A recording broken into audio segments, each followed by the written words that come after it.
Force पढ़ लिए थे ना, force between two plates, parallel plates के बीच का हम मैं थोड़ा सा रिवाइज करवा देता हूँ जो कल पढ़ लिया था हमने। ये पैरेलल प्लेट कैपेसिटर है, ठीक है, एरिया इसका ए है, उसकी हमने कैपेसिटेंस निकाली थी, ये सबको याद है, ये सबको याद है कैपेसिटेंस? Yes sir. ठीक है, तो अगर हम इसमें डाइलेक्ट्रिक इंट्रोड्यूस कर दें, ठीक है, जैसे ये पैरेलल प्लेट कैपेसिटर है,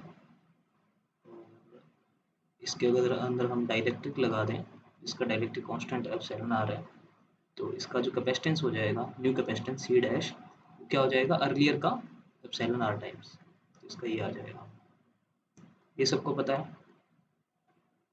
ना? Yes sir. अच्छा, इसके बाद हमने देखा था कि इन दोनों के बीच में फोर्स निकाला था, अगर हम डाइलेक्ट्रिक ना लगाएं तो कितना फोर्स आएगा, है ना? तो यहाँ पे जो फोर्स निकल के आया था वो बताओ कितना निकल के आया था, तो बताएगा कि यहाँ पे जो हमारा फोर्स था वो कितना निकल के आया था, half Q square by 2, sorry A epsilon, है ना, ये आया था, क्यू स्क्वायर, है ना, ये आया था, फोर्स यस सर। निकल के आया था वो यही आएगा। यहाँ पे फोर्स क्या आएगा, यहाँ पे एफ डैश क्या आएगा, बस एप्सिलॉन आर टाइम्स डिवाइड में आ जाएगा, क्योंकि यहाँ पे इलेक्ट्रिक फील्ड है, अगर यहाँ पे इलेक्ट्रिक फील्ड ई है तो यहाँ की जो इलेक्ट्रिक फील्ड है ई डैश, वो क्या आएगी ई बाई एप्सिलॉन आर, ये सबको पता है, ठीक है। डाइलेक्ट्रिक लगाने पे ऐसी हो जाएगी, नॉर्मली ऐसी होती है, ठीक है। तो यहाँ पे फोर्स भी उतना टाइम्स घट जाएगा, फोर्स भी कम हो जाएगा, तो वो जो फोर्स की वैल्यू आएगी ये तो आएगी आएगी, ठीक है, और 1/ER और मल्टीप्लाई हो जाएगा, ठीक है। तो ई आर मल्टीप्लाई करने में ना कभी कंफ्यूज मत होना, क्यों? क्योंकि जब ई आर तुम मल्टीप्लाई करोगे, जो जहाँ तुम्हारा एप्सिलॉन नोट दिख रहा है तुम्हें, जहाँ तुम्हारा एप्सिलॉन नोट दिख रहा है उसके मल्टीप्लाई में ई आर होता है हमेशा ही, जब डायरेक्ट लगाते हो। देखो यहाँ पे चेक करो, एप्सिलॉन नोट है, इसके मल्टीप्लाई में एप्सिलॉन आर है, फोर्स में एप्सिलॉन नोट नीचे है तो मल्टीप्लाई में एप्सिलॉन आर नीचे है, ठीक है ना? तो ये चीज़ नोटिस करना है सर।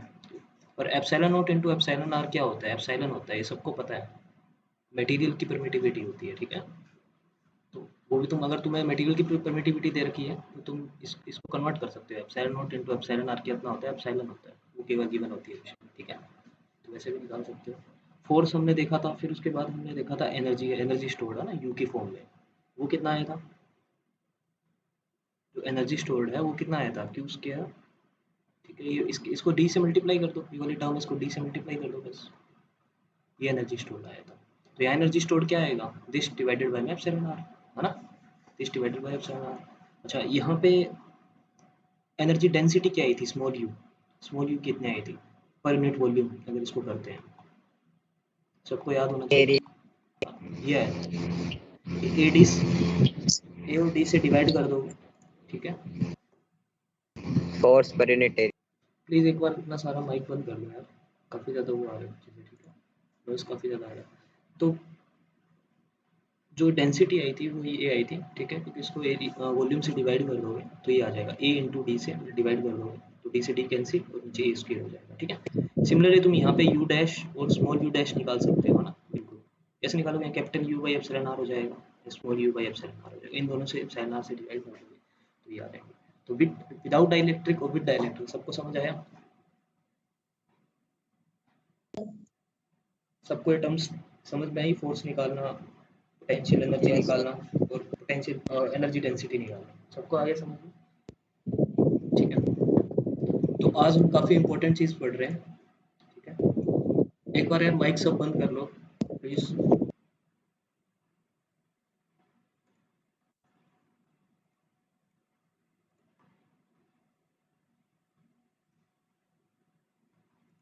ठीक है, जो माइक पीछे से जिसकी ज़्यादा नॉइस आ रही है ना वो बंद रखा दो यार, और जिससे ज़्यादा नॉइस नहीं आ रही वो ऑन करके बता सकता है जो भी है, यहाँ पे टेक्स्ट भी कर सकता है, हैंड रेज भी कर सकता है, ठीक है। अच्छा, इसके बाद में जो आज हमारा टॉपिक है वो काफ़ी इंपॉर्टेंट है, कॉम्बिनेशन ऑफ कैपेसिटर्स। नाम सुना है किसी ने, कॉम्बिनेशन ऑफ कैपेसिटर्स?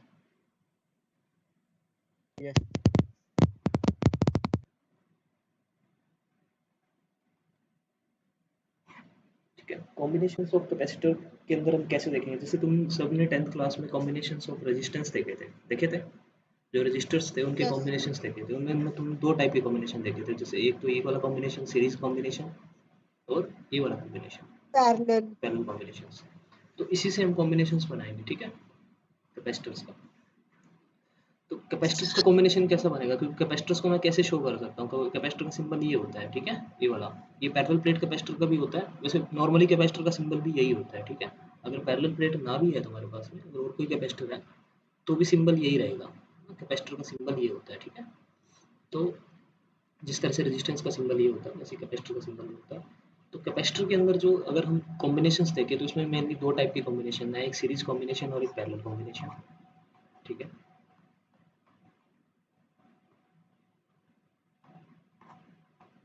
अब इन दोनों को कंपैरेटिवली स्टडी करेंगे और यही तुम्हें सब पता लग जाएगा कि क्या क्या इनमें डिफरेंस है, ठीक है।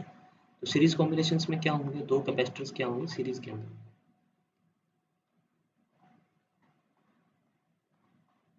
ठीक है। और यहाँ पे क्या होंगे, दो कैपेसिटर्स क्या होंगे पैरेलल में, ठीक है। तो यहाँ पे अगर इसका कैपेसिटेंस C1 है, इसका कैपेसिटेंस C2 है और इसका कैपेसिटेंस C1 है, इसका कैपेसिटेंस C2 है, तो सीरीज में जोड़ने के बाद में जो नेट कैपेसिटेंस बनेगा, जो इक्विवेलेंट कैपेसिटेंस जिसको बोलते हैं, वो कितना बनेगा ना, उसको मैं बोल देता हूँ C नेट बोल देता हूँ या C इक्विवेलेंट है ना। तो ऐसे ही करते थे रेजिस्टेंस में, दो रेजिस्टेंस को जोड़ते थे सीरीज में तो उसका इक्विवेलेंट रेजिस्टेंस कितना बनता था, इसी से सोल्व कर लेते थे प्रॉब्लम्स, ठीक है। तो जैसे R1 होता था, R2 होता था, ये R इक्विवेलेंट होता था, तो R equivalent R1 plus R2 होता था, लेकिन इसमें यहाँ पे नहीं होगा, ऐसा नहीं होगा, यहाँ पे C equivalent C1 plus C2 नहीं होगा, कुछ अलग होगा, ठीक है। तो वो चीज़ हमें देखनी है क्या होगा, और यहाँ का जो इक्विवेलेंट है उसी को भी ऐसा बनाना है मुझे, C इक्विवेलेंट, यहाँ का C इक्विवेलेंट पैरेलल का क्या आएगा, ठीक है, और यहाँ का C इक्विवेलेंट सीरीज का क्या आएगा, वो दोनों हमें देखना है, ठीक है। तो एक चीज़ नोटिस कर रहे हो कि ये सर्किट सीरीज के अंदर है, ठीक है। तो करंट में भी तुमने ये चीज़ पढ़ी है इलेक्ट्रिसिटी के अंदर कि जैसे तुम्हारे कितने भी इस तरह से सीरीज के अंदर हो, अगर तुम यहाँ पे बैटरी लगा दोगे, कुछ पोटेंशियल डिफरेंस दे दोगे, क्योंकि देखो पोटेंशियल डिफरेंस प्रोवाइड करना तो बैटरी लगानी पड़ेगी मेरे को, ठीक है, इस तरह से बैटरी लगानी पड़ेगी, ठीक है। तो इसका इक्विवेलेंट सर्किट ऐसा बनेगा, बैटरी, ठीक है, ये बैटरी है, ध्यान प्लस माइनस। तो इसमें तुम देखते थे रेजिस्टेंस में क्या होता था, जब तुम करंट पास कराते थे तो पूरे सीरीज सर्किट के अंदर करंट सेम रहता था, ये सबको पता है। पूरे सीरीज सर्किट में इसमें करंट और इसमें करंट सेम रहता था, जैसे आई करंट यहाँ से गया तो आई भी इसी से पास हो रहा है, आई भी इसी से पास हो रहा है, पोटेंशियल डिफरेंस अलग अलग हो जाता था, इसका पोटेंशियल डिफरेंस अलग आएगा, इसका पोटेंशियल डिफरेंस अलग आएगा, इसका पोटेंशियल डिफरेंस V1 आएगा, इसका V2 आएगा, नेट पोटेंशियल डिफरेंस निकाल सकते हो, ठीक है। और चार्ज कैसे आएगा, पूरा चार्ज यहाँ पे थ्रू आउट द सेम रहेगा, या करंट पूरा थ्रू आउट द सेम रहेगा सीरीज में, ये सबको पता है, सीरीज के अंदर करंट और चार्ज सेम रहता है थ्रू आउट सर्किट, ठीक है। तो यहाँ भी ऐसा ही होगा, थ्रू आउट द सर्किट क्या रहेगा, चार्ज सेम रहेगा।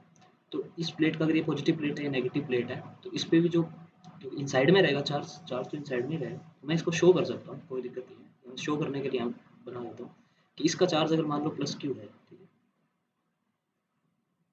ना, क्यू चार्ज है, तो क्योंकि ये सीरीज सर्किट है तो इसका अगर प्लेट का चार्ज क्यू होगा तो इसका चार्ज भी क्यू होगा, ये सब मानते हो, सेम चार्ज होगा, ठीक है।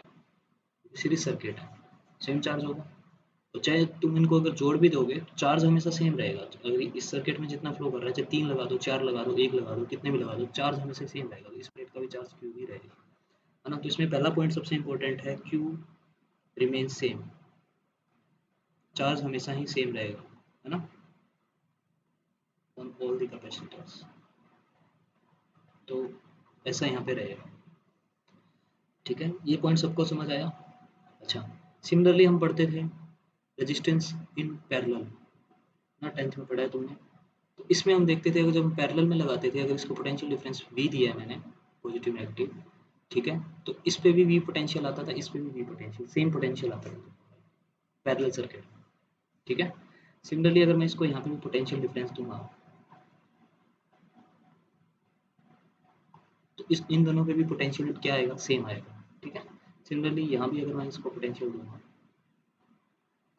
V, तो इस पे भी पोटेंशियल V ही आएगा, मतलब इस पे भी पोटेंशियल डिफरेंस V आ रहा है, इस पे भी पोटेंशियल डिफरेंस V आ रहा है, और इस पे भी पोटेंशियल डिफरेंस V आ रहा है, V सेम रहेगा, अच्छा तुम एक लगा दो, दो लगा दो, कितने भी लगाओ, तो इस सर्किट में, पैरेलल सर्किट में क्या रहेगा, V रिमेन सेम, ठीक है, in on all the circuit, on all the capacitors, V क्या है यहाँ पे, पोटेंशियल डिफरेंस है। अच्छा, इसके बाद में यहाँ पे चार्जेस सेम रहेंगे, यहाँ पे पोटेंशियल सेम रहेगा। इतनी बात सबको समझ में आई? Yes sir. ठीक है, किसी को कोई डाउट इसमें? No sir. इसके बाद देखते हैं पोटेंशियल और चार्ज का हो गया हमारे पास में कि दोनों सेम रहेंगे यहाँ पे, लेकिन यहाँ पे पोटेंशियल क्या रहेगा भाई? यहाँ पे चार्ज की बात करते हैं तो यहाँ पोटेंशियल की भी बात करनी है हमें। तो पोटेंशियल क्या रहेगा? अब देखो ये सीरीज के अंदर कनेक्ट है, चार्ज सेम रहेगा लेकिन पोटेंशियल अलग अलग रहेगा, क्योंकि इसका इसका क्या है, C1 कैपेसिटेंस है, इसका Q है, तो इसका पोटेंशियल कितना आएगा कोई बता सकता है? इसके ऊपर पोटेंशियल डिफरेंस कितना आएगा? C क्या होता है, Q बाई डेल्टा वी है ना, Q बाई वी है ना। तो V क्या हो जाएगा? यस। Q जो तुम्हारा क्यू C बाय सी। होता है, Q बाई डेल्टा वी होता है या Q बाई वी होता है, तो V क्या हो जाएगा, Q बाई C हो जाएगा। तो इसका इसका कितना आएगा Q? यार ये माइक बहुत ज़्यादा गड़बड़ कर रहा है, किसका है?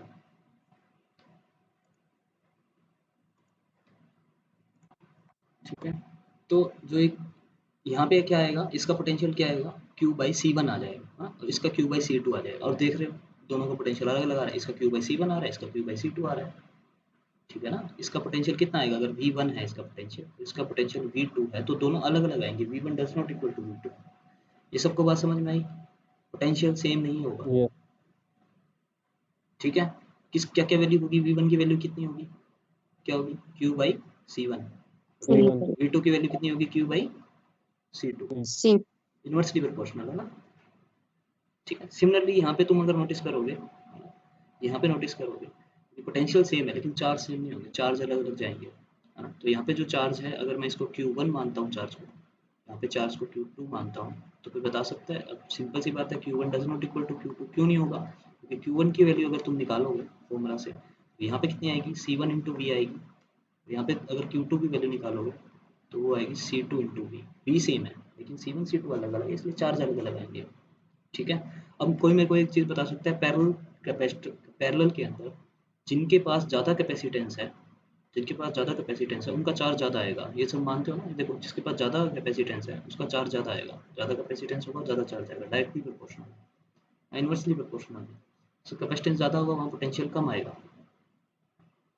ठीक है, अगर मान लो ये कैपेसिटेंस इससे ज़्यादा है तो यहाँ पे पोटेंशियल डिफरेंस कम होगा, यहाँ पोटेंशियल डिफरेंस ज़्यादा होगा।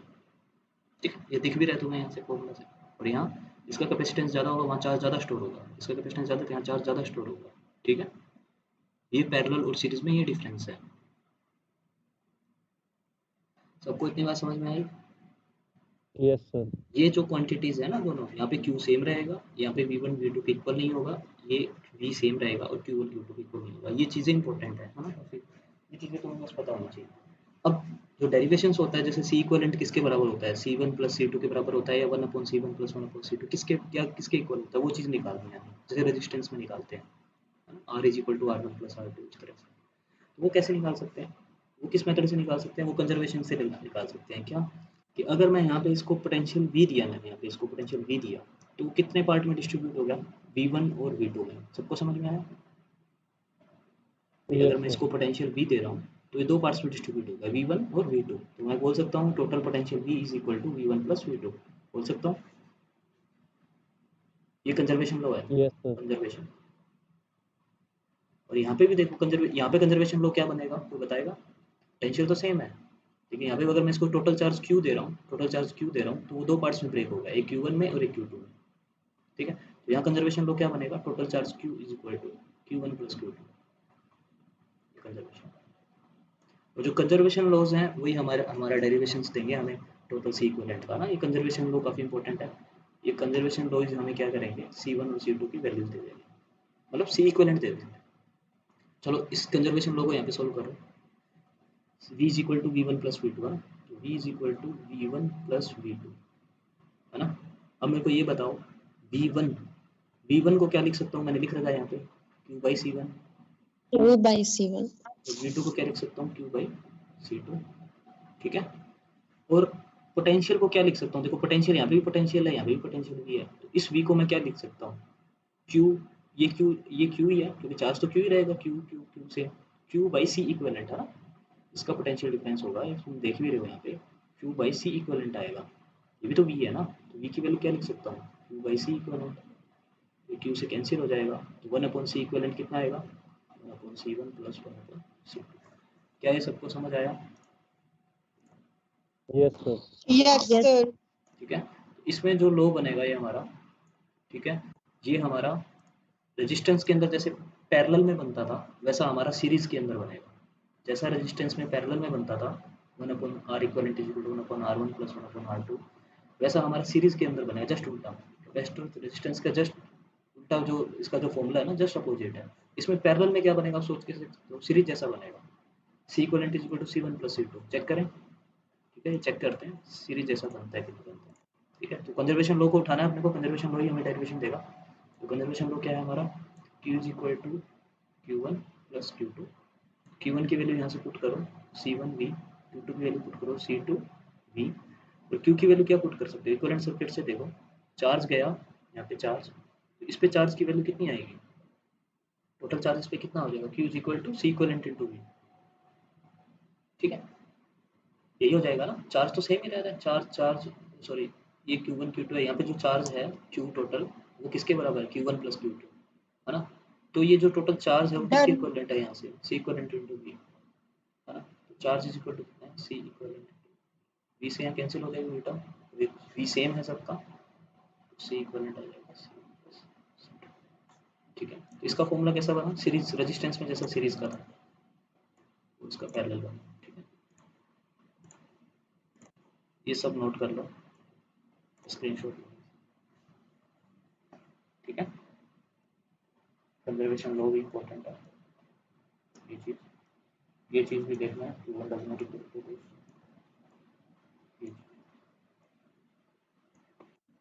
ठीक है, इसको स्क्रीनशॉट लेना।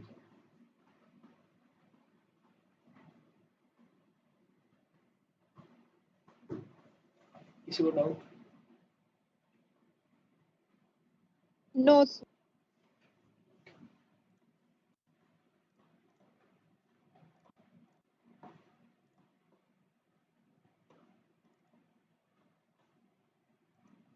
तो अगर सीरीज में, अगर मैं सीरीज का चेक करूं, सीरीज में अगर मेरे पास दो कैपेसिटर्स हैं, ठीक है, एक का कैपेसिटेंस C1 है, एक का कैपेसिटेंस C2 है, ठीक है, तो C इक्विवेलेंट कितना आएगा, 1/C इक्विवेलेंट कितना आएगा, 1/C1 प्लस 1/C2।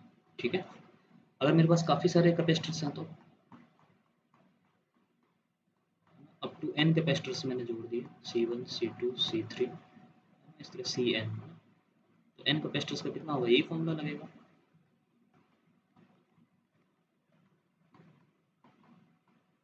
ठीक है, डिराइव भी कर सकते हो, है ना, इंडिविजुअली निकाल लो सबका, है ना, total charge is equal to Q1 plus Q2 plus Q3 plus इस तरह से, फिर Q की वैल्यू पुट कर दो। ठीक है, V/C1 V/C2 इस तरह से। ठीक है, तो उससे निकाल सकते हो। ठीक है, 1/C इक्वलेंट कितना आएगा, 1/C1 plus 1/C2 up to Cn। ये बात सबको समझ में आई? Yes sir. ठीक है, अच्छा यहाँ पे केवल एक ट्रिक है, एक छोटी सी, ठीक है, केवल क्या होता है, ये C दोनों सेम होते हैं, ये भी C है ये भी C है।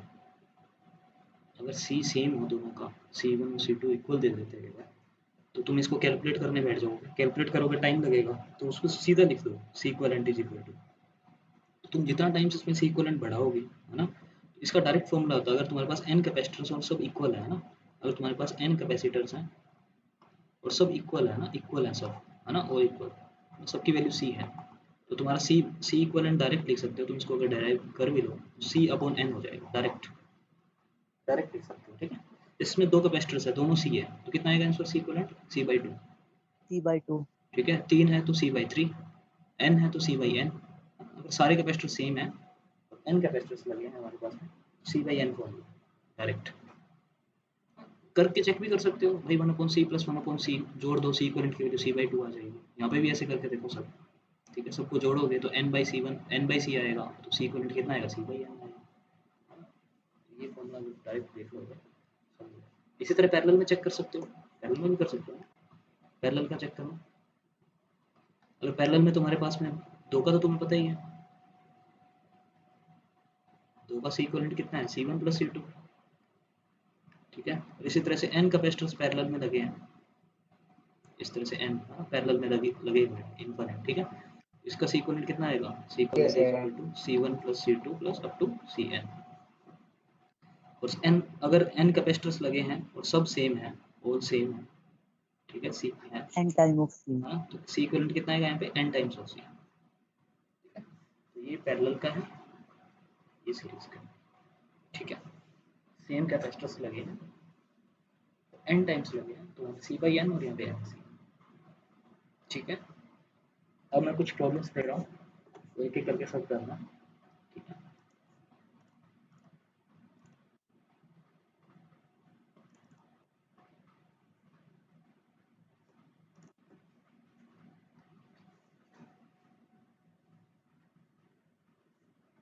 फर्स्ट प्रॉब्लम ये है,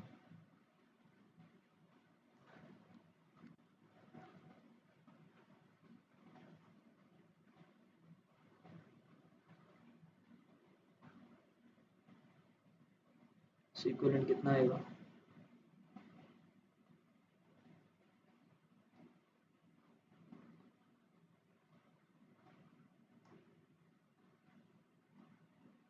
सी इक्विवेलेंट कितना आएगा?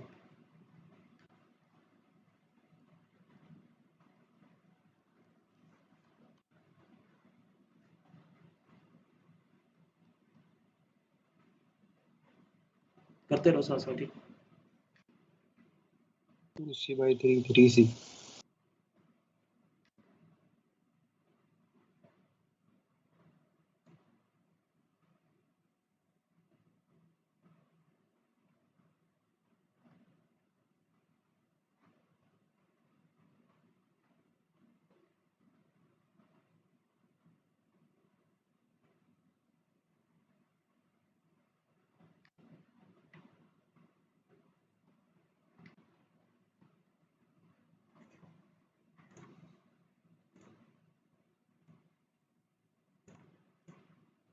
ठीक है, मैं साथ साथ सोल्व कर रहा हूँ, यहाँ पे देखते रहना। सीरीज में है, पैरेलल वाला देख लो सबसे पहले। पैरेलल का क्या होगा? सिर्फ जुड़ जाएगा सीधा, यहाँ पे तो सीधा लिख सकते हो C1 प्लस C2, ठीक है, तो 3C आएगा। यहाँ पे क्या आएगा? इसको कैसे लिख सकते हो? 2 दे रखा है तो, ठीक है, दो फॉर्मूला, एक तो ऐसे निकाल लो, या फिर इसको ऐसा भी लिख सकते हो, C equivalent is equal to C1 C2 divide by C1 plus C2, ऐसा भी लिख सकते हो। इसी को तुम अरेंज करोगे तो ऐसा बन जाएगा। चाहिए लगा लो, चाहिए लगा लो, ये बेटर है ज़्यादा, ठीक है। सी इक्विवेलेंट कितना आएगा? C1 C2 कितना आएगा? 2C स्क्वायर डिवाइड बाय, इन दोनों को जोड़ दो, 3C, ठीक है, तो कितना आएगा? 2/3C। ये सबका ही आया, ये सबका यही आया सी इक्विवेलेंट। चाहे इससे निकाल लो, चाहे इससे निकाल लो, चाहे इससे निकाल लो, बात एक ही है, ठीक है। इसका ये आएगा ना, ये सेकंड का है, फर्स्ट का है। इसका क्या आएगा? सही सर, फोर्थ का 2c आएगा। 2c।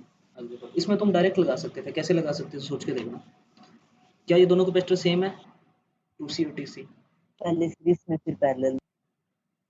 मैं जो बोल रहा हूँ पहले वो सुनो तो सही बात। मैं बोल रहा हूँ ये दोनों कैपेसिटर सीरीज में है, सेम है।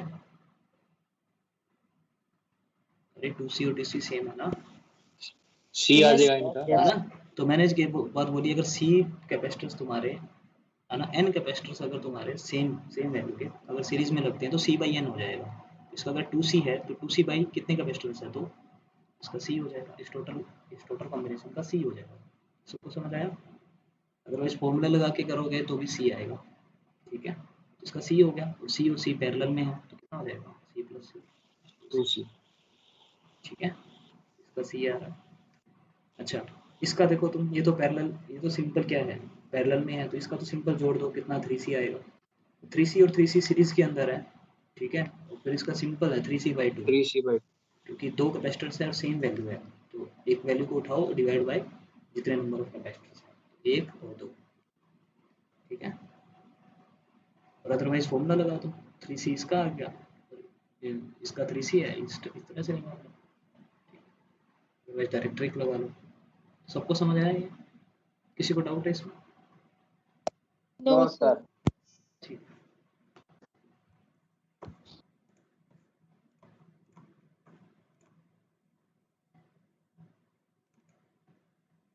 एक तुम नेटवर्क प्रॉब्लम्स होती है, ठीक है, ये जेई के अंदर भी पूछते हैं कई बार, ठीक है, नीट में भी, और जैसे सीबीएसई में कुछ कुछ नेटवर्क प्रॉब्लम्स आ जाती है कभी कभी, ठीक है। तो नेटवर्क प्रॉब्लम्स करनी है हमको इसकी कैपेसिटर्स की।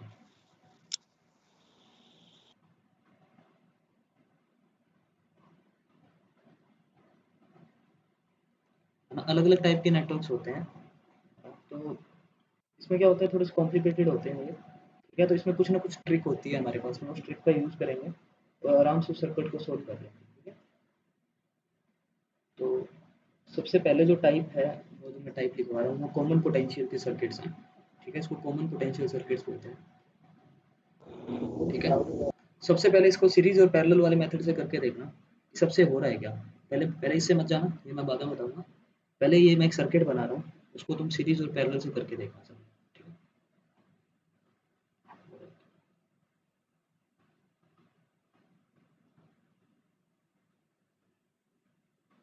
एक वायर यहाँ से ये निकाली, एक वायर यहाँ से ये, इस तरह से, है ना। ये वायर से सिंपल, ये पॉइंट ए है और ये पॉइंट बी है, ठीक है। तो ए बी का इक्विवेलेंट निकाल दोगे, ए और बी के बीच में इक्विवेलेंट कितना है, 4C आएगा सर, कितना है? 4C। क्यों, रीजन? तीनों पैरेलल में है सर। तीनों पैरेलल में है, पर इसको कैसे समझना है पैरेलल में है तीनों? मतलब इससे कॉम्प्लिकेटेड सर्किट आएंगे, कॉमन पोटेंशियल में और भी कॉम्प्लिकेटेड सर्किट आएंगे, पर इसको पैरेलल में समझने के लिए क्या कैसे करना है, हमें इसके अंदर से, इसके अंदर कॉमन पोटेंशियल कौन कौन से हैं जो कॉमन है यहाँ पे, ठीक है। जैसे ये वायर देखो, यहाँ पे ये वाला पॉइंट, ये कॉमन है ना। ये वाला पॉइंट क्या है, कॉमन है। ये सबको समझ में आया? हेलो, यस ये सर। ये जो वाला पॉइंट है ना, ये कॉमन है, क्यों है देखो। जैसे ये वाला बी पॉइंट है, ये बी पॉइंट है, ठीक है। तो ये पॉइंट भी बी है, ये तो बी के इक्विवेलेंट ही होगा ना। ये वाला पॉइंट है, अब तक बीच में कोई कैपेसिटर नहीं आया यहाँ तक। तो ये देखो, फिर अगर तुम इस साइड मूव कर दो तो ये इसका अगर पोटेंशियल बी है, इन सब का पोटेंशियल बी ही होगा यहाँ तक। तो ये अगर पॉइंट बी है तो ये पॉइंट भी बी होगा। सबको समझ आया ये चीज़? अगर ये पोटेंशियल बी है यहाँ पे, ठीक है, ये पॉइंट बी है जो रिप्रेजेंट कर रहा है, तो ये पूरा ये पॉइंट बी को रिप्रेजेंट कर रहा है, देखो। जब तक बीच में कोई कैपेसिटर नहीं आएगा, जब तक कुछ चेंज नहीं होगा, तो इसके बीच में कोई कैपेसिटर नहीं आ रहा इस पाथ पे। सिमिलरली यहाँ पे भी देखो, ये वाला पाथ जो मैंने बनाया है, ये वाला, इस पे कोई कैपेसिटर नहीं आ रहा, है ना। तो अगर ये पॉइंट ए है, तो ये सिमिलरली ये वाला पॉइंट भी ए होगा, ठीक है। तो इसमें कॉमन पोटेंशियल कितने आ रहे हैं, दो ही आ रहे हैं, ठीक है, ए और बी, ठीक है। तो ए और बी इस तरह से बना लो अपने पास में दो पॉइंट्स, ए और बी का हमें निकालना है टोटल। इसमें जो कौन कौन से कॉम्बिनेशन बन रहे हैं, देखो ए और बी के बीच में कौन सा आ रहा है, एक सी। ए और बी के बीच में एक सी बना लो। सिमिलरली बी और ए के बीच में कौन सा आ रहा है, टू सी, तो बी और ए के बीच में भी टू सी बना दो। सिमिलरली ए और बी के बीच क्या आ रहा है, सी आ रहा है, ठीक है। तो ये सिंपलेस्ट सर्किट था इसका कॉमन पोटेंशियल का, तो ये आपने तुमने कर लिया, ठीक है। अब जोड़ दो, ये तीनों पैरेलल के अंदर है, C plus two C plus C कितना, C equivalent is equal to, ठीक है। तो ये कॉमन पोटेंशियल का कॉन्सेप्ट होता है, इस तरह से कॉमन लेने हैं। अच्छा, एक क्वेश्चन और देता हूँ, ये सब करना। ये कॉन्सेप्ट अगर तुम्हें समझ में आ गया, ए, जैसे ए पॉइंट ले लो, ठीक है। तो इस तरह से कॉमन पोटेंशियल कॉन्सेप्ट लगा के एक मैं प्रॉब्लम देता हूँ, ये सारी करना है।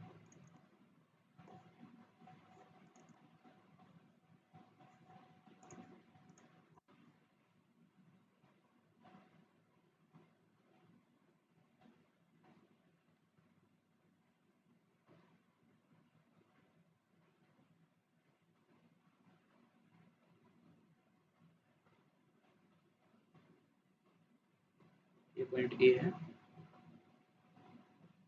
ये पॉइंट बी है, ठीक है।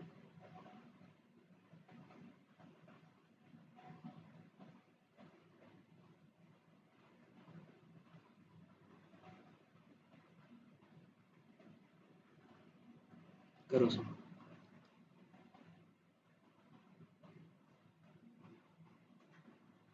कैपेसिटेंस की वैल्यू सर, सबकी सी है, ठीक है, सी।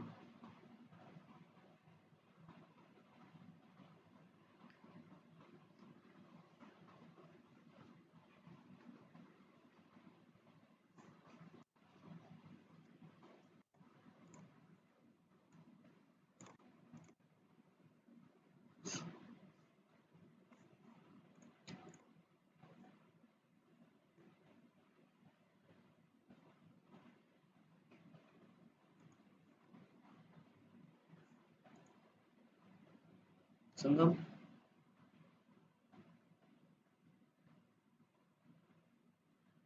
हेलो सर बाइक पे गए यस वो तो मेरे को सुन गया था माइक बंद रखना चाहिए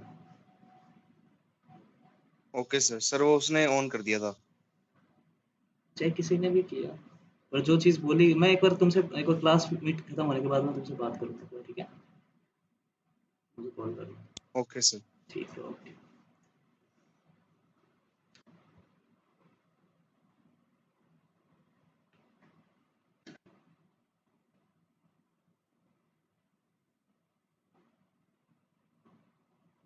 सिक्स सी आएगा सर कितना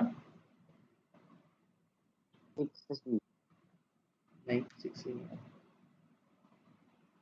3/2 आ रहा है किसी को 3/2 3/2C आ रहा है किसी आ को गया सर 3/2 इसको चेक करते हैं किसी को भी, ठीक है देखो ए है कॉमन पोटेंशियल कितना इसका भी ए पॉइंट आएगा सबको समझ आया ये पोटेंशियल ये पॉइंट ए है ये पॉइंट बी है तो ये कॉमन वायर है इसका बी है अब बचे कौन से भाई ए हो गया पूरा बी हो गया अब ये पॉइंट और ये पॉइंट 3 पॉइंट बच गए ये पॉइंट भी बच गया ठीक है तो एक को मान लो कुछ ठीक है कुछ भी मान सकते हो तो एक को x मान लो जैसे ये वाला कॉमन पोटेंशियल है इसको x मान लेते हो ज़्यादा बेटर है अगर इसको x मानता हूँ तो देखो ये पूरा वायर इकट्ठा है तो ये वाला x हो जाएगा ये x है तो ये भी x हो जाएगा है ना ए बी सी मान सकते हो क्योंकि सी कैपेसिटेंस दे रखा है डी पॉइंट मान लो x की जगह डी पॉइंट भी मान सकते हो है ना तो कितने पॉइंट्स आ गए हमारे पास कॉमन ये बताएगा कितने कॉमन पॉइंट्स है हमारे पास में ए है बी है और एक x है 3 ना 3 कॉमन पॉइंट्स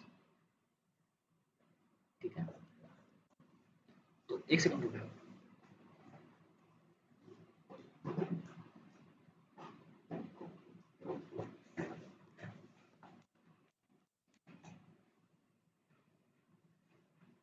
3 कॉमन पॉइंट है हमारे पास तीनों पॉइंट बना लो यहाँ पे ए बी क्योंकि ए और बी तो आउटर मोस्ट के अंदर है सबसे ज़्यादा तो एक्स कहीं बीच में से इसके बीच में है ठीक है तो एक्स अब बना लो अब देखो एक एक करके सब कैलकुलेट कर लो ए और एक्स पहला कैपेसिटेंस किसके बीच में है ए और एक्स के बीच में तो ए और एक्स के बीच में पहला कैपेसिटर बना लो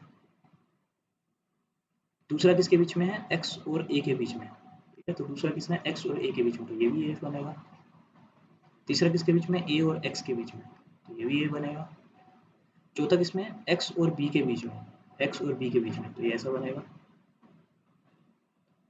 अच्छा फिर बी और एक्स के बीच में फिफ्थ ये भी ऐसा बनेगा सिक्स किसके बीच में एक्स और बी के बीच में तो एक्स और बी के बीच में क्या सबको समझ में आया ये ऐसा सर्किट बनेगा इक्विवेलेंट सर्किट यस सर ठीक है तो मतलब जो इक्विवेलेंट सर्किट बनना था अपना ए और बी का ए सी इक्विवेलेंट तो ये ऐसा बनेगा सी इक्विवेलेंट ए और बी ये है 3C/2 ठीक है तो ये सीरीज में जुड़े हैं टोटल 6 पूरे कंप्लीट हो रहे हैं कितना हो जाएगा इसका है ना तो इसको कैसे कर सकते हो एक कन्वर्ट कर लो इसका टोटल कितना हो जाएगा 3C इसको भी कन्वर्ट कर लो कितना हो जाएगा 3C और 3C सीरीज में जुड़े हैं तो 3C by total number of कितने हैं 2 है total 3C/2 equal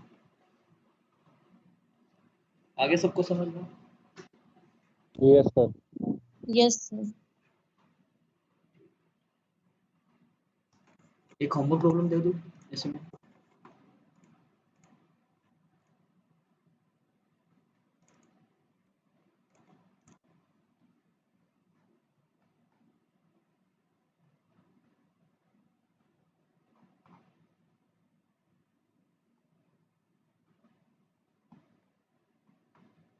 homework problem है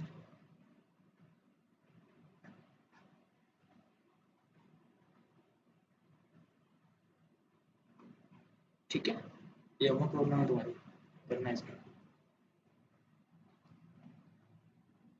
कर लोगे ना yes yes sir sir A B X वैसे ही मानना है हाँ तो कर लेना इसको ट्राई करना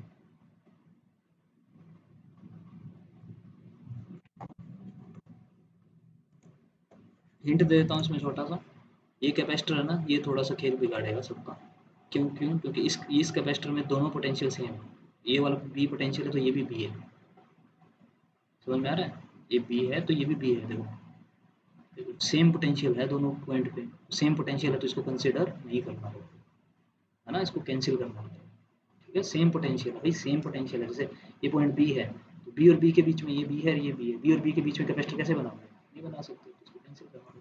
तो ये सब ट्राई करना है एक बार। अच्छा, इसके बाद हमने टाइप वन में किसी को दिक्कत है कॉमन पोटेंशियल में? किसी को दिक्कत है कॉमन पोटेंशियल से? No sir. ठीक।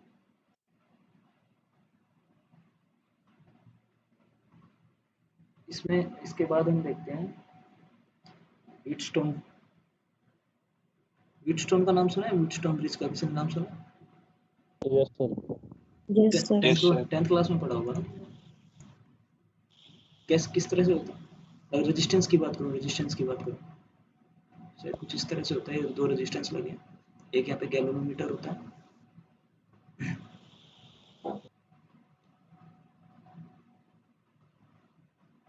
इस तरह से होता है शायद।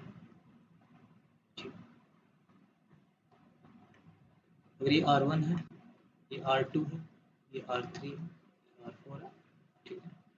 अगर तुम इसमें से करंट पास करते हो, अगर तुम्हारी कंडीशन ये सेटिस्फाई कर जाती है कि R1 divide by R3 is equal to R2 by R4, this divide by this equal to this divide by this, या फिर बोल सकते हो दिस मल्टीप्लाई बाई दिस और दिस मल्टीप्लाई बाई दिस, ये सेटिस्फाई कर जाता है, तो फिर क्या होता है?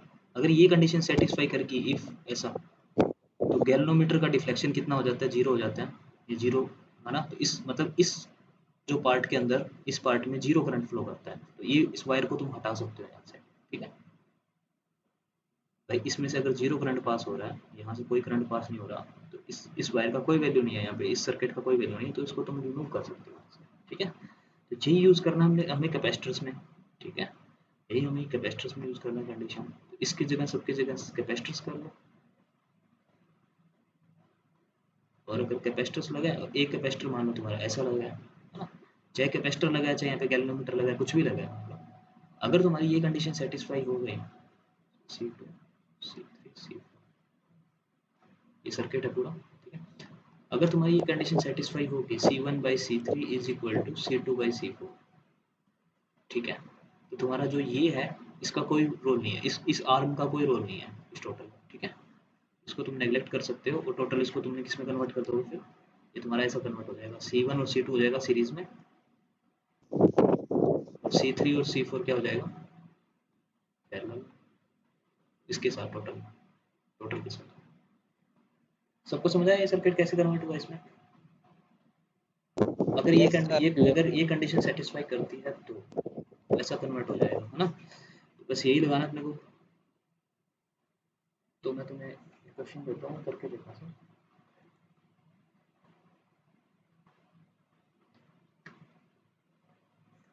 ये सबको समझ आया ना? Yes sir. वो प्रॉब्लम करो।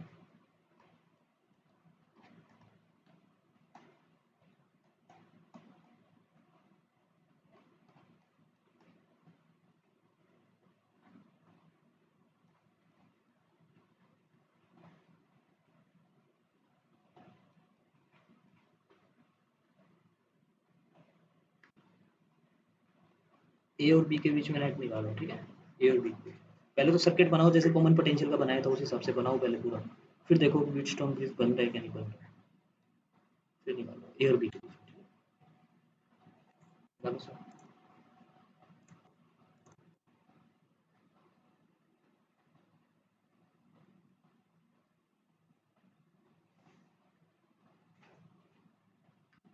चेक करें। कॉमन, अगर तुम इसमें सीरीज पैरेलल वाला कॉन्सेप्ट नहीं लगा सकते, टफ हो जाएगा सीरीज पैरेलल लगा। ठीक है, फिर कैसे करोगे? ये ए पॉइंट है,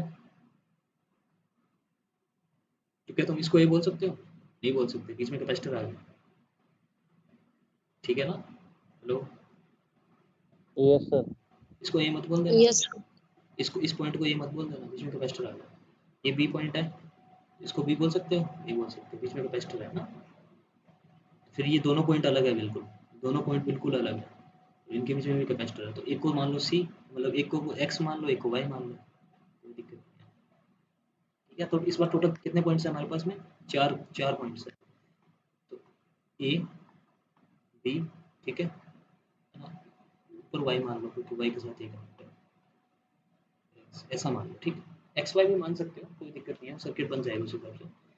तो ए बी और दो थे इसलिए दो मैंने इन पे लगा दिए, बीच में लगाता तो कॉम्प्लिकेटेड फिर से हो जाता। अब देखो, अब सारे कनेक्ट करके देखो कैसे कैसे बन रहा है। ठीक है, फर्स्ट कैपेसिटेंस इसको ले लेता हूँ, एक इसके बीच में ए और एक्स के बीच में, तो ये बना दिया, कितना है 2c। सेकंड इसको ले लेता हूँ, एक इसके बीच में ए और वाई के बीच में, कितना है c। थर्ड इसको ले लेता हूँ किसमें, एक्स और वाई के बीच में, c। ये वाला किसके बीच में, y और b के बीच में, y और b के बीच में, c। और बचा हुआ ये किसके बीच में, x और b के बीच में, 2c। सबको समझ आया ये? Yes sir. ठीक है, अब नोटिस करो, व्हीटस्टोन ब्रिज वाली कंडीशन लगा के देखो, दिस बाई दिस कितना आ रहा है, c/2c, है ना, हाफ आ रहा है। और क्या ये c बाई और दिस अपॉन दिस इक्वल हो रहे हैं, this by this is equal to this by this हो रहा है, मतलब व्हीटस्टोन की ब्रिज कंडीशन लग रही है, तो इसको नेगलेक्ट कर दो यहाँ से। नेगलेक्ट कर दोगे तो फाइनल क्या आ जाएगा, ये दो सी सीरीज में आ जाएंगे, नीचे वाले टू सी क्या आ जाएंगे, सीरीज में। तो तुम निकाल सकते हो अच्छे से, ये दो सीरीज के अंदर है तो इसका कितना हो जाएगा, दो सेम है, c/2, और ये वाला कितना हो जाएगा, c। इन दोनों को जोड़ोगे तो कितना आएगा parallel, c + c/2, 3c/2। 3c/2। ठीक है,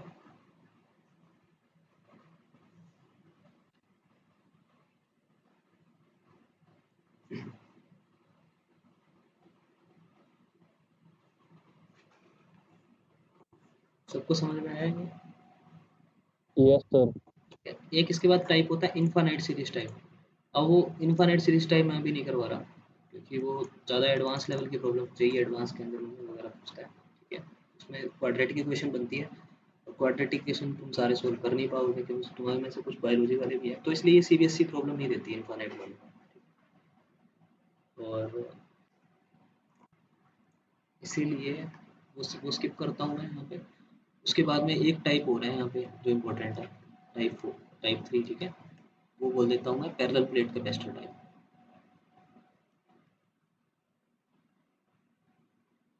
ये कैसे बनते हैं देखना, ध्यान से देखना इसको। अब ऐसे क्वेश्चन तुम्हें मिलेंगे भी पुराने पेपर्स में। इसमें क्या होती है, पैरेलल प्लेट्स लगी होती हैं काफ़ी सारी। ठीक है, जैसे इस तरह से।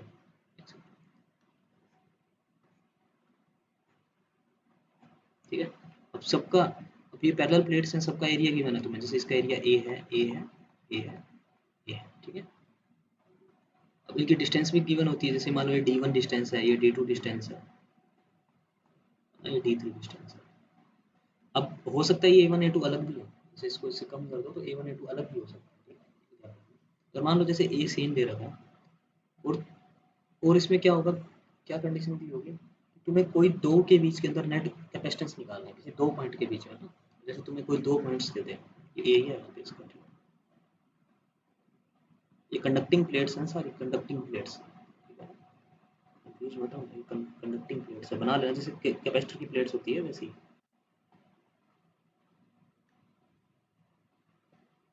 अब क्या पूछ लेगा तुमसे पूछ लेगा कि इसका पॉइंट दे देता हूँ एक्स और वाई, है ना, एक्स और वाई का इक्विवेलेंट कैपेसिटेंस निकालो, ये निकालो कितना होगा। ठीक है, ऐसे पूछ सकता है, एक्स यहाँ पे दे दे, वाई यहाँ पे दे दे, तो भी पूछ सकता है। एक्स यहाँ पे दे दे, वाई यहाँ पे दे दे, ये भी पूछ सकता है। ये एक्स दे दे, ये वाई दे दे, ये भी पूछ सकता है। तो बहुत सारे कॉम्बिनेशंस बन सकते हैं, तो क्वेश्चंस काफ़ी सारे बन सकते हैं इसमें। ठीक है, नंबर ऑफ प्लेट्स भी बढ़ा सकते हैं, नंबर ऑफ प्लेट्स घटा भी सकते हैं। तो इसमें इन प्रॉब्लम्स को कैसे सोल्व करेंगे। ठीक है, तो ध्यान से देखो, ध्यान से देखो तुम, जैसे एक्स और वाई पॉइंट है, एक्स और वाई। ठीक है, ये जो कैपेसिटर है, ये वाला जो कैपेसिटर है, ये वाला, क्योंकि ये पैरेलल प्लेट कैपेसिटर बन गया ना टोटल, दो पैरेलल प्लेट्स हैं, इनके बीच का ये कैपेसिटेंस है। ठीक है, सिमिलरली ये दो पैरेलल प्लेट्स हैं, इनका भी ये कैपेसिटेंस है। सिमिलरली ये एक पैरेलल प्लेट कैपेसिटेंस, तो इनके पैरेलल कैपेसिटेंस है। तो कितने कैपेसिटर बन गए, सिस्टम ऑफ कैपेसिटर कितने बन गए, 1 2 3। ये C1 है, C2, C3, 4 कैसे बने, 4 नहीं बने, 3 बने ना। ठीक है, सबकी कैपेसिटेंस निकाल सकते हो। C1 की वैल्यू निकाल सकते हो क्या? एरिया दे रखा है, D1 दे रखा है, A epsilon naught by B1. C2 ये तो निकाल लूंगा ना, इनको साइड रख दो वैल्यूज को एक बार, ठीक है। चलो सी इक्विवेलेंट निकालो सबसे पहले। तो सी इक्विवेलेंट कैसे निकालोगे? एक्स और वाई के बीच में। तो देखो ऐसे पॉइंट बना लो, एक्स और वाई बना सकते हो ना, Yes, sir. ठीक है। अच्छा, एक कंडीशन और दी होगी, जैसे ये एक्स और वाई के बीच में तुम्हें दे रखा है ना, तो एक कंडीशन और दी होगी, जैसे ये दो पूछ लिया तो ये दोनों तो अलग होगी बिल्कुल प्लेट। चलो एक कंडीशन और मैं दे देता हूँ कि ये दोनों यहाँ से वायर से कनेक्ट है, इस तरह से एक वायर से कनेक्ट है, कोई भी वायर से कनेक्ट है, कंडक्टिंग वायर से। तो अब तुम पहले देख लो C2 किस किस के बीच में, C2 जो कैपेसिटर बना रहा है वो किस किस के बीच में बना रहा है, एक्स और वाई के बीच में बना रहा है। ये सबको समझ में आया? यहाँ तक किसी को दिक्कत? जो ये C2 कैपेसिटर है वो एक्स प्लेट और वाई प्लेट के बीच में बना रहा है, ठीक है। तो इस तरह से मैंने लिख दिया एक्स और वाई के बीच में एक C2 कैपेसिटर है। सिमिलरली यहाँ पे क्या है, एक ये रह गया पॉइंट, एक ये रह गया पॉइंट, इनका कोई पोटेंशियल नहीं है, इनका ना तो ये एक्स पॉइंट है ना ये वाई पॉइंट है, तो इनको कुछ मेरे को मानना पड़ेगा भाई, ये वाला पॉइंट और ये वाला पॉइंट मेरे को कुछ मानना पड़ेगा। जैसे इसको मान लो जेड पॉइंट मान लेता हूँ, तो इसका ये पॉइंट जेड है, इसका पॉइंट भी ये जेड है ना। तो जेड को भी मेरे को शो करना पड़ेगा यहाँ पे, ठीक है, जेड पॉइंट को भी मेरे को एक शो करना पड़ेगा, ठीक है। तो मैं एक काम करता हूँ, इसको एक्स वाई इसको बीच में, ठीक है। चलो C2 को पहले, सबसे पहले C2 को डिफाइन कर लेते हैं। C2 मेरे को पता लग गया एक्स और वाई के बीच में है, तो C2 तो चलो ये सबको समझ में आ गया, ये C2 है एक्स और वाई के बीच में। अच्छा C1 किस किस के बीच में? C1 किस किस के बीच में है? एक्स और, ये मैंने जेड पॉइंट लिया था ना, जेड के बीच में, Z. ठीक है। तो ये है C1, और सिमिलरली जो C3 है वो किस किस के बीच में है? वाई एंड जेड के बीच में, वाई और जेड के बीच में C3। सबको समझ आया? Yes sir. ठीक है। अच्छा, अब तुम सबकी वैल्यूज पुट करके निकाल लोगे ना? अरे इनसे देखो, ये दोनों सीरीज के अंदर है, तो इन दोनों का इक्विवेलेंट कितना आएगा, इसका और इसका इक्विवेलेंट कितना आएगा, सी इक्विवेलेंट नीचे वाला, इसका सीरीज का ओनली, इन दोनों का C1 C3 divide by C1 plus C3। ये सबको समझ में आ गया? Yes. और इसका कितना है C2, ठीक है। तो ये दोनों पैरेलल में हो जाएंगे, तो नेट कितना आएगा सी इक्विवेलेंट, कितना आएगा C2 plus mic, hello,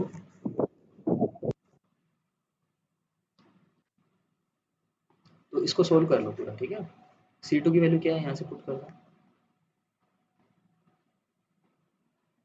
C1 C3 multiply करके इससे डिवाइड कर दो, ठीक है। C1 C3 मल्टीप्लाई करके और नीचे दोनों का एडिशन कर दो, तो सोल्व कर लोगे ना इसको, सोल्व कर लो। तो ये ऐसे इसे ऐसे सी इक्विवेलेंट निकालना है, ठीक है। और कई बार क्या होता है, तुम्हें ये प्रॉब्लम इजी बनाने के लिए क्या करेगा, D1 D2 और D3 मान लो इनको इक्वल दे दिया सबको, अगर ये सबको इक्वल दे देता है, अगर मान लो ये D है, ये D है और ये D है, सेम है, तो इसकी एक कैपेसिटेंस मान लो C C और C, अब तो बहुत ईजी हो जाएगा ये, है ना। ये C हो जाएगा, ये C/2 हो जाएगा, 3C/2 हो जाएगा, ठीक है। तो अलग अलग क्वेश्चंस में अलग अलग तुम्हें कंडीशंस देगा, तो मैं तुम्हें दो क्वेश्चन बना दे रहा हूँ यहाँ पे, दोनों क्वेश्चन सब सोल्व कर देंगे, ठीक है।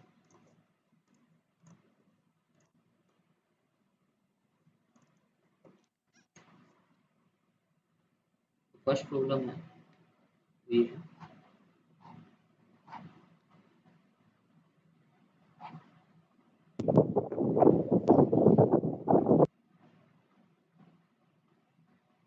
ये पॉइंट ए है, ये पॉइंट बी है, ठीक है। ये पॉइंट्स हैं सिर्फ, प्लेट यहाँ तक ये सिर्फ है, ये पॉइंट ए है, ये पॉइंट बी है, और इसको मैंने वायर से जोड़ दिया, बाकी जो बचे हुए प्लेट्स हैं, ठीक है, इस तरह से कनेक्ट कर दिया। सबका एरिया ए गिवन है, area cross section A given है, और सबकी डिस्टेंस डी गिवन है। तो ए और बी के बीच में कितना आएगा सी निकालो, ये सारे निकालो, ठीक है। एक और जगह कर लेते हैं,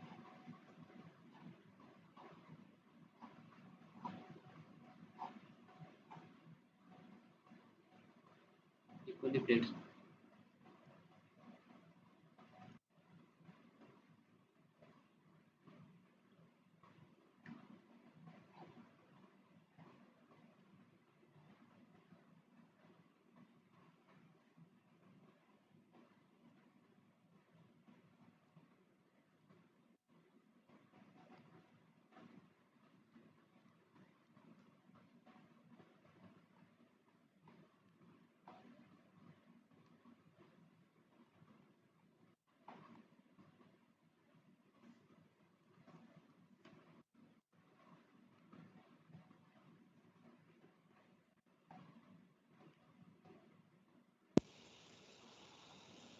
सी की वैल्यू पुट करनी है। क्या कह रहे हो? हाँ C की वैल्यू सी तो पुट करोगे ना, सी तो पुट करोगे।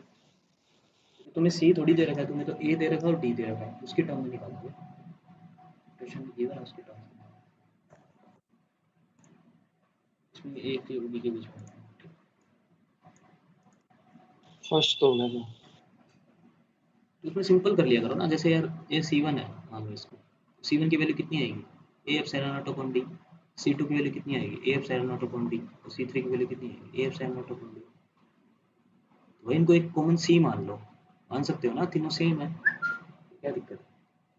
सी के हिसाब से कर दो, ए पॉइंट है, बी पॉइंट है, ठीक है। एक पॉइंट और मान 3 लो, by 2 सी आंसर है। क्या चेक कर लेते हैं, चेक कर,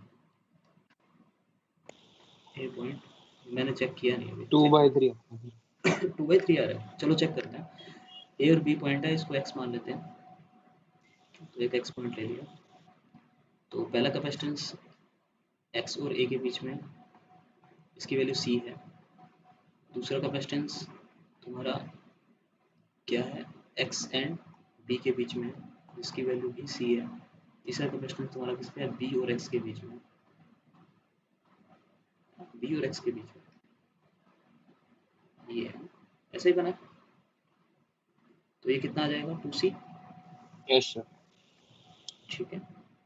और इन दोनों को अगर तुम जोड़ोगे, मतलब पैरेलल के अंदर है, तो आएगा 2c into C divide by में 2c प्लस सी, तो आएगा 2/3c, यही आया 2/3c, ठीक है।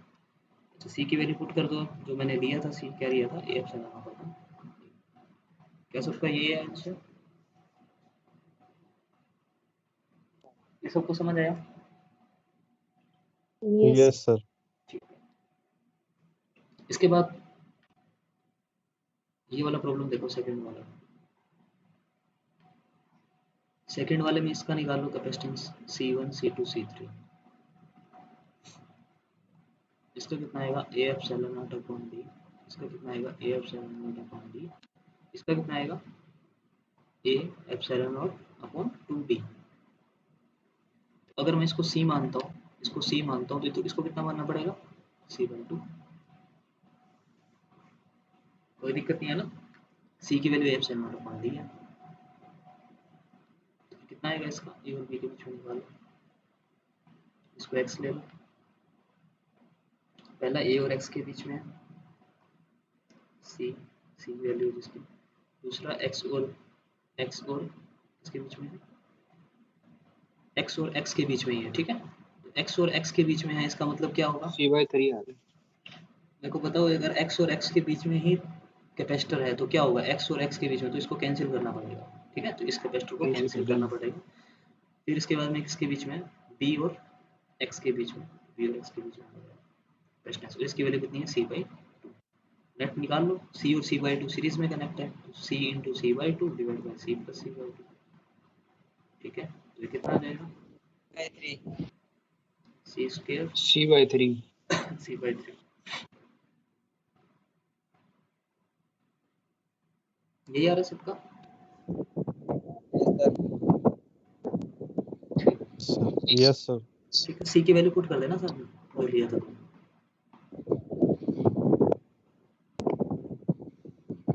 है ना। इसको कैंसिल क्यों करना है, होमवर्क प्रॉब्लम मैंने दी है उसमें भी कैंसिल करना, तो वो भी ट्राई करना। अच्छा कई बार यहाँ पे क्या होता है ना, ये जो एरिया है ना इक्वल नहीं देता, एरिया भी चेंज कर देता है, तो वहाँ पे थोड़ा सा ध्यान रखना इस चीज़ का। जैसे एरिया, जैसे मान लो ये एरिया दे दिया तुम्हें, और इसका एरिया ये दे दिया इतना सा, ये एरिया a/2 है, यहाँ पे ये दे दिया, ठीक है। अब जैसे इसके बीच में कैपेसिटर निकालना, कैपेसिटेंस निकालना है ऐसे, है ना, ए और बी के बीच में निकालना है, ठीक है। और इसका कुछ पोटेंशियल मान लो है, ठीक है, ये इस तरह से दे दिया, इन दोनों को वायर से कनेक्ट कर दिया, ऐसे दे दिया, ठीक है। अगर किसी से कनेक्ट किया भी नहीं ना, तो क्या करोगे, इसको किसी से कनेक्ट किया ही नहीं तो इसको एक्स पॉइंट मान लोगे, ठीक है। ए बी एक्स तो बने ही बनेगा, ये दोनों सिंपल क्या है, सीरीज में है, तो ये वाला और ये वाला सीरीज में। अब इसको कैपेसिटेंस कैसे निकालोगे, इस एरिया और इस एरिया को बताएगा मुझे। कॉमन एरिया को लेंगे सर a/2। सभी का कॉमन एरिया ले, ये वाला लेना है, चलो ये वाला रिजेक्ट करना है, ये क्वेश्चन मैंने करवाया भी था शायद का, ऐसा कॉमन एरिया लेना है। Yes. कॉमन एरिया कितना, a/2 है ना, तो कितना आएगा इसका, a/2 epsilon naught upon b, मतलब 2 नीचे आ जाएगा, c/2 ले लो इसको। तो सिमिलरली ये भी कॉमन एरिया लोगे तो इसको भी c/2 ले लो। c की वैल्यू क्या है, a epsilon naught upon b। अब कर लोगे ना, ये दोनों सीरीज में है, सीरीज में कितना आएगा, c/4, ठीक है।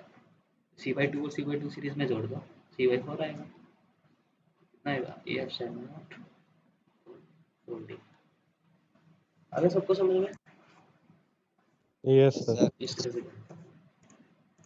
इसके बाद लास्ट टॉपिक आज का डाइलेक्ट्रिक, ठीक है। डाइलेक्ट्रिक्स के बारे में देखना है।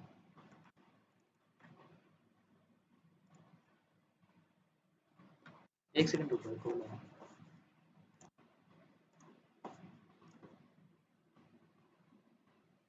हेलो,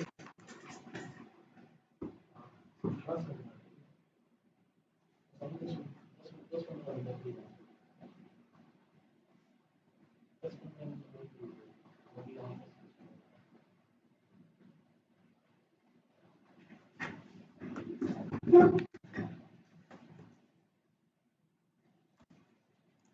ठीक है।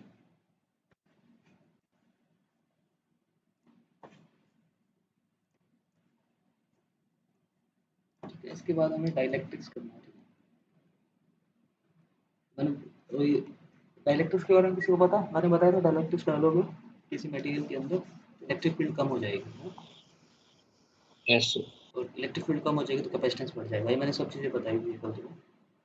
तो किस तरह से डाइलेक्ट्रिक डालना है,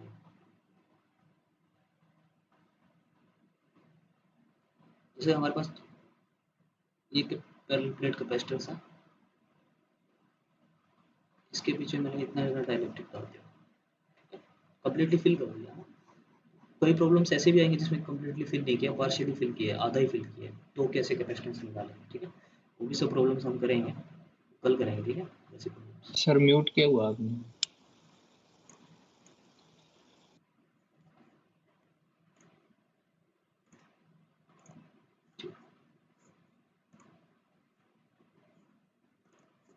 तो अगर इसका डाइलेक्ट्रिक कांस्टेंट एप्सिलॉन आ रहा है, तो हमें पता है कि कैपेसिटेंस इसका एप्सिलॉन आर टाइम्स बढ़ जाएगा अर्लियर का। तो क्यों बढ़ेगा उसका वो देखते हैं, डाइलेक्ट्रिक्स का काम क्या है एक्चुअली, ठीक है। तो डाइलेक्ट्रिक मटेरियल में क्या होता है, डाइलेक्ट्रिक मटेरियल को अगर हम ध्यान से देखें, ठीक है, तो उसमें क्या है भाई, कोई मटेरियल है नहीं, मेटल नहीं है, पहली बात तो है ना, कोई मेटल नहीं है, कंडक्टर नहीं है, कोई मटेरियल है। तो मटेरियल में भाई positive negative charges equally distribute होते हैं। कोई भी न्यूट्रल मटेरियल है वहाँ पे पॉजिटिव नेगेटिव चार्ज इस तरह से डिस्ट्रीब्यूटेड होते हैं, ठीक है। तो कोई भी एटम है उसके अंदर जितना पॉजिटिव चार्ज है उतना उसमें नेगेटिव चार्ज है, न्यूट्रल एटम है, ठीक है। तो वहाँ पे क्या है, जब अगर हम इसको एक्सटर्नली, जैसे ओनली मटेरियल को कंसिडर करो, ओनली मटेरियल डाइलेक्ट्रिक मटेरियल को, ठीक है, तो मैं किसी एक्सटर्नल इलेक्ट्रिक फील्ड के अंदर रखता हूँ, ये एक्सटर्नल है ना, ये रखता हूँ, ई मान लो, ठीक है, या ई एक्सटर्नल लिख दो, चलो फिर ई एक्सटर्नल में रखता हूँ मैं इसको। तो यहाँ पे क्या होगा, जो अंदर मटेरियल्स होगा इसका, अगर तुम ध्यान से देखोगे इसमें पॉजिटिव नेगेटिव चार्जेस हैं, तो वो पोलराइज हो जाएंगे, ठीक है, कंप्लीटली मूव नहीं करेंगे। अगर ये मेटल होता तो मेटल होता तो तुम्हें पता था सारा का सारा नेगेटिव चार्ज इधर आ जाता, सारा का सारा पॉजिटिव चार्ज इधर आ जाता, ऐसे ही था ना। लो, यस सर। अगर ये न्यूट्रल होता कोई चार्ज नहीं होता, पहले इस पे इलेक्ट्रिक फील्ड डाल देते तो सारा नेगेटिव चार्ज इधर आ जाता और सारा पॉजिटिव चार्ज इधर आ जाता। ठीक है, बाहर की साइड।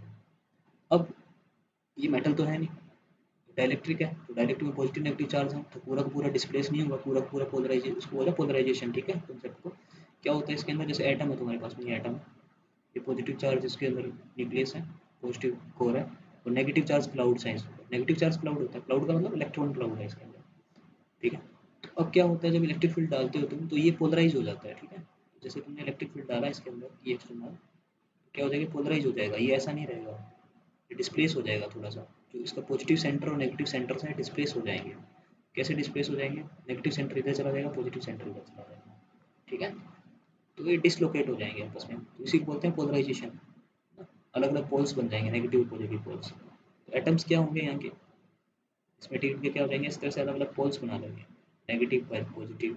इस यहाँ पे जो एटम होगा उसको भी नेगेटिव पॉजिटिव, तो एटम तो फिक्स है ना, क्योंकि पोजिशंस पे मेटल है ये, सॉरी डाइलेक्ट्रिक है, कोई एक सॉलिड सॉलिड मटेरियल है, तो इसके जो एटम्स हैं वो तो फिक्स हैं, पोजीशंस फिक्स हैं उनकी, वो थोड़ी मूव करेंगे, और चार्जेस मूव कर सकते हैं, तो वो क्या करेंगे, वो अपनी ही पोजीशन पे डिसलोकेट हो जाएंगे, नेगेटिव पॉजिटिव इस तरह से। ठीक है, बहुत सारे हैं, मैंने चार दिखाए हैं ऐसे। ठीक है, तुम्हें एक चीज़ समझ में आ रहा होगा, इस तरह से अगर हो जाएगा, है ना, तो ये चार्जेस तो एक दूसरे को कैंसिल कर रहे हैं, तो ये वाले charges positive negative again neutral बना रहे हैं एक दूसरे को, कैंसिल का मतलब टोटल न्यूट्रल बना रहे हैं। ठीक है, ये देखो न्यूट्रल बना देंगे एक दूसरे को, बचेगा कौन सा, ये सरफेस वाला, इधर ये सरफेस वाला, मतलब इस सरफेस पे एक प्रकार से सारा नेगेटिव चार्ज बच जाएगा, इस पे सारा तुम्हारा पॉजिटिव चार्ज बच जाएगा। लेकिन ये मेटल वाला केस नहीं है, मैं फिर से बता रहा हूँ, मेटल के अंदर क्या होता था, पूरा का पूरा नेगेटिव चार्ज इधर आ जाता था, पॉजिटिव चार्ज पूरा राइट को चला जाता था। ठीक है, तो यहाँ पे क्या हो, सिर्फ पोलराइजेशन हो रहा है, पार्शियली नेगेटिव और पार्शियली पॉजिटिव समझ लो इसको, पार्शियली नेगेटिव और पार्शियली पॉजिटिव चार्जेस आ जाएंगे, और यहाँ पे एक इंटरनल इलेक्ट्रिक फील्ड जनरेट होगी ई, है ना, इनसाइड के अंदर, इसको ई इनसाइड बोल, इंटरनल बोल देते हैं, या ई पोलराइजेशन बोल देते हैं इसको, पोलराइजेशन फील्ड। पोलराइजेशन के कारण फील्ड्स बनेंगे, ये पॉजिटिव चार्ज नेगेटिव चार्ज की दो प्लेट बन जाएंगी एक प्रकार से इनफाइनाइट, और वो क्या करेगी, ई पोलराइजेशन देगी। ठीक है, अच्छा, अब कंडक्टर्स के केस में तुम्हें पता है क्या, कि जो ई पोलराइजेशन थी वो ई एक्सटर्नल के इक्वल हो जाती है। क्यों हो जाती है, क्योंकि सारा का सारा चार्ज इधर आ गया, इसका सारा का सारा चार्ज इधर आ गया, जितनी फील्ड तुम दे रहे हो उतनी फील्ड ये अपोज करेगा, है ना, कंडक्टर्स और मेटल्स में। लेकिन यहाँ पे क्या है, डाइलेक्ट्रिक में ये ई पोलराइजेशन ये ई एक्सटर्नल से कम होगी, है, मैंने पहले बात बताई हुई है तो। ठीक है, पोलराइजेशन सर एक फील्ड है, बार रिपीट कर। जो यहाँ पे चार्जेस बने, समझ में आ गया, पॉजिटिव नेगेटिव चार्ज, यही कर दो सर, रिपीट एक बार। ये एटम का समझ में आ गया पोलराइजेशन कैसे होता है। Yes sir. पोलराइजेशन होता है तो एटम्स क्या करेंगे, अपनी पोजीशन पे पोलराइज्ड हो जाएंगे, इस तरह से पोजीशंस नहीं बदलेंगे, पोजीशन तो फिक्स है एटम्स की, वो पोलराइज हो जाएंगे अपनी पोजीशन पे। तो अंदर वाले जो चार्जेस है ना, ये तो बैलेंस कर रहे हैं एक दूसरे को, पॉजिटिव नेगेटिव, ये देखो, जो बाहर वाले चार्जेस है ना, बाहर वाले सरफेस वाले, वो वाले नहीं कर रहे, वो वाले देखो नेगेटिव किसको कैंसिल करेगा, नहीं कर पाएगा, इधर वाले पॉजिटिव किसको करेगा, तो ये एक प्रकार से नेगेटिव हो जाएगा, इस तरफ पॉजिटिव हो जाएगा, है ना। इसी को बोलते हैं सरफेसेस का इस तरह से पोलराइजेशन हो जाएगा। ठीक है, जब पोलराइजेशन होगा तो एक प्रकार से ये प्लेट्स बन गए, पॉजिटिव और नेगेटिव। ठीक है, इन इन तो ये पॉजिटिव है चार्ज, नेगेटिव चार्ज है, तो एक प्रकार से एक फील्ड जनरेट होगी, ई पोलराइजेशन, है ना, पोलराइजेशन फील्ड, पोलराइजिंग फील्ड। तो पोलराइजिंग फील्ड क्या होगी, जस्ट इसके पॉजिटिव जनरेट होगी, ये पॉजिटिव है नेगेटिव है। कंडक्टर्स में क्या थी, ये जो फील्ड थी ये ई एक्सटर्नल के इक्वली जनरेट हुई थी, याद करो, जो ये फील्ड जनरेट हुई थी इसके जस्ट इक्वल हुई थी, और यस सर। इनसाइड के अंदर जीरो हो गया था सब नेट। लेकिन अब इनसाइड के अंदर जीरो नहीं होगा, क्योंकि बाहर वाली को अंदर वाला पूरा कैंसिल नहीं कर पाएगा, क्योंकि अंदर वाला बाहर वाले से कम जनरेट होगा, ये पार्शियली जनरेट होता है, इतना जनरेट नहीं होता, कम होता है, ये ई पोलराइजेशन कम होता है, ये एक्सटर्नल से, ये चीज़ बता रहा हूं। तो इनसाइड के अंदर इलेक्ट्रिक फील्ड नेट कितनी आएगी, इनसाइड में कितनी आएगी नेट, बाहर वाली एक्सटर्नल, है ना, एक्सटर्नल फील्ड का मतलब होता है अंदर से भी तो पास हो रही है एक्सटर्नल, वैसा थोड़ी अंदर से पास नहीं होगी, पूरी पास होगी, तो ई एक्सटर्नल, और कैंसिल कौन कर रहा है, ई पोलराइजेशन, ई एक्सटर्नल को कैंसिल कौन कर रहा है, नेगेटिव ई पोलराइजेशन। ये सबको समझ में आया, इनसाइड के अंदर कम हो जाएगी पर इतनी कम नहीं होगी, मेटल्स में क्या था, ई पोलराइजेशन ई एक्सटर्नल के इक्वल था, तो ये एक्स के इक्वल हो जाएगा तो ये जीरो कर देगा, तो ई इनसाइड मेटल के अंदर जीरो होता है, तुम सबको पता है। ठीक है, इतनी बात सबको समझ आई? इतनी बात सबको समझ आई? Hello,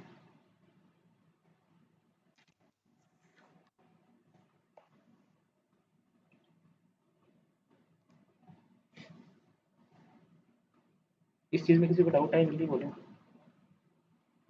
hello, no sir. ठीक। No sir. तो मतलब जो ई इनसाइड है, जो तुम्हारे जो फील्ड अंदर की जो साइड जो आ रही है, टोटल नेट इनसाइड आ रही है, वो ई एक्सटर्नल, ठीक है, एक्सटर्नल फील्ड को अंदर वाली इंटरनल फील्ड है जो पोलराइजेशन वाली फील्ड वो माइनस कर रही है, तो जो ई इनसाइड आ रही है कुछ एक वैल्यू आ रही है। ठीक है, तो जो इनसाइड के अंदर जो वैल्यू निकल के आती है हमारी, ठीक है, इनसाइड के अंदर जो वैल्यू हमारी निकल के आती है, ये हमें पता भी है कि क्योंकि ये कम हो गया। अब वो कितना कम हो गया वो किस पे डिपेंड करेगा भाई, इसमें से ये तुमने माइनस किया है, ये कुछ टोटल फील्ड है, ये ई इनसाइड ये कम हो गया मटेरियल के अंदर, कितना कम हो गया ये कौन डिसाइड करेगा, ये मटेरियल डिसाइड करेगा कि मटेरियल कौन सा है। जितना जो जैसा मटेरियल होगा वैसा ई पोलराइजेशन वो करेगा, उतना ज़्यादा पोलराइज्ड करेगा। जितना स्ट्रॉन्ग मटेरियल होगा उतना ई पोलराइजेशन उतना ज़्यादा करेगा, पोलराइजेशन उतना ज़्यादा करेगा और ये उतना कम होता रहेगा। ठीक है, तो ई इनसाइड जो नेट रिजल्टेंट जो निकल के आ रहा है इनसाइड को, ये रिजल्टेंट भी बोल सकते हो, ये रिजल्टेंट है फाइनल जो हमें चाहिए, वो जो निकल के आएगा वो कम आएगा, जो एक्सटर्नल तुमने दी है उससे तो कम ही आएगा, जो तुमने एक्सटर्नल दिया है उससे तो कम ही फील्ड बनेगी अंदर। तो उसको हम कैसे डिनोट यस करते सर। हैं, जो रिजल्टेंट निकलती है वो हमारी ई एक्सटर्नल से तो कम है, कितनी कम है, E external divided by epsilon R, ये होती है। क्यों कम है, एप्सिलॉन आर की वैल्यू 1 से ज़्यादा होती है, जितनी ज़्यादा करोगे टोटल रिजल्टेंट उतना कम आएगा, तो ये इस तरह से जनरेट करते हैं इसको। ये बात सबको समझ आई? तो अगर तुम इसके यहाँ पे रखोगे E external divided by E R को इस टोटल के इक्वल रखो,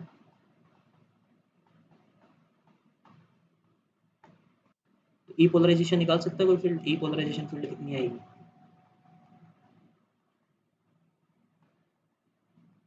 समझ में आया? ये एप्सिलॉन आ रहा है सिर्फ, ई पोलराइजेशन में निकल के आ जाए तो 1 - 1 बाई ई।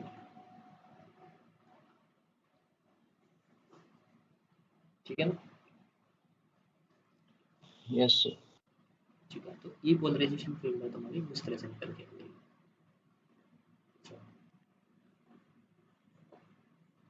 तो ई पोलराइजेशन फील्ड तुम्हें पता भी लग रहा है, ई पोलराइजेशन फील्ड अगर तुम ईस्ट एक्सटर्नल गिवन है एप्सिलॉन आर गिवन है तो तुम निकाल लो। ठीक है, और मेन चीज़ जो हमें समझनी है वो यही समझनी है कि ई एक्सटर्नल कम हो जाएगा पहले से, कितना कम हो जाएगा, E external minus E polarisation, वो किसके इक्वल है, E external divided by epsilon R. ठीक है, जितना ज़्यादा एप्सिलॉन आर हो जाएगा उतना ये जो फील्ड है उतनी कम हो जाएगी। अब वो जो फील्ड कम हो जाएगी तो फिर क्या होगा, तो सब बता सकते हो ना, जो फील्ड है इन साइड के अंदर जो फील्ड थी, ठीक है, वो क्या थी फील्ड पहले बताओ। जो इनसाइड के अंदर अगर मैं इसको डाइलेक्ट्रिक को नहीं सिग्मा लगाऊंगा, बाय एप्सिलॉन। अगर मैं इस डाइलेक्ट्रिक को नहीं लगाऊंगा, इस डाइलेक्ट्रिक को नहीं लगाऊंगा तो ई जो आया था ई एक्सटर्नल के इक्वल आया था, अगर डाइलेक्ट्रिक को नहीं लगाता हूँ तो बोल रहा हूँ। ठीक है, अगर डाइलेक्ट्रिक को नहीं लगाऊंगा तो ई की वैल्यू कितनी आई थी, ई एक्सटर्नल के इक्वल आई थी। ठीक है, इफ नो डाइलेक्ट्रिक। ठीक है, तो पोलराइजेशन फील्ड ही नहीं थी। कितनी वैल्यू आई थी इसकी, इसका भी ई जुड़ेगा इसका भी ई जुड़ेगा, दोनों का ई जोड़ के कितना आया था, सिग्मा बाई एप्सिलॉन नॉट, है ना, मतलब Q by A epsilon not, यही आया था, याद करो। तो याद है ये? सर। ठीक है, फिर जब हमने पोटेंशियल डिफरेंस निकाला था इन दोनों के बीच में, इन दोनों के पोटेंशियल डिफरेंस निकाला था तो कितना आया था, ये शायद डी से मल्टीप्लाई हो गया था, ये आया था शायद। ठीक है, और जब नो डाइलेक्ट्रिक था तो इलेक्ट्रिक फील्ड इतना आया था, पोटेंशियल डिफरेंस इतना आया था, डेल्टा वी कैलकुलेट किया था, E dot D R integration करते थे। ठीक है, और उसके बाद में कैपेसिटेंस कितना निकल के आया था, क्यू बाई डेल्टा वी, है ना, तो करोगे तो कितना निकल के आएगा, A epsilon naught upon B, यही आया था ना। Yes sir. ठीक है, ऐसे ही था जब नो डाइलेक्ट्रिक की कंडीशन है, लेकिन अब क्या है, अब डाइलेक्ट्रिक है, यहाँ बना देता हूँ। अब डाइलेक्ट्रिक हमारे पास में, इफ डाइलेक्ट्रिक इज देयर, अब बताओ ई क्या आएगा, अब ई क्या आएगा, ई एक्सटर्नल आएगा नहीं, अब आएगा ई एक्सटर्नल डिवाइडेड बाय में एप्सिलॉन आर,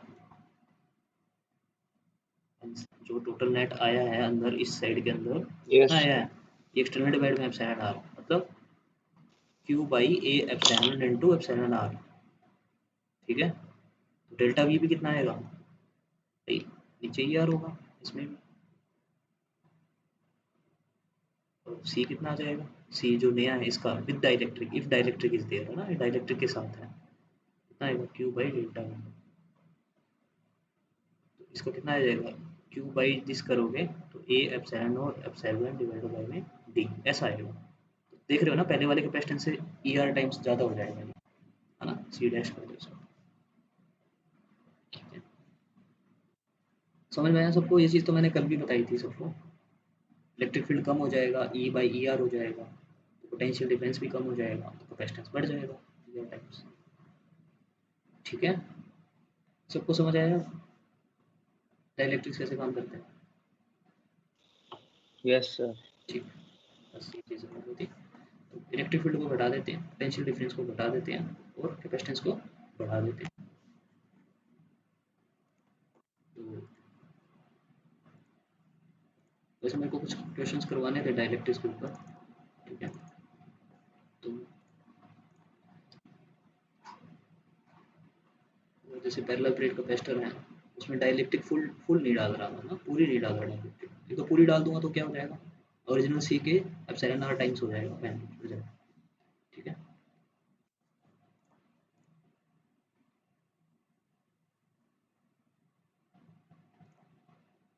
अगर मैं इसके अंदर पार्शियली डाल रहा हूँ, मतलब इस तरह से इतनी सी डाइलेक्ट्रिक डाल रहा हूँ टी थिकनेस की, अगर ये डी है इनके बीच की डिस्टेंस, टी थिकनेस की डाइलेक्ट्रिक डाल रहा हूँ, ये डाइलेक्ट्रिक है, इसका डाइलेक्ट्रिक कांस्टेंट बताया है, तो कितना होगा इसका कैपेसिटेंस नेट, अर्लियर क्या था जब कंप्लीट था तो कितना था, सी टाइम्स एप्सिलॉन आर हो जाएगा सी डैश, इसका नया सी डैश कितना है वो बताएगा,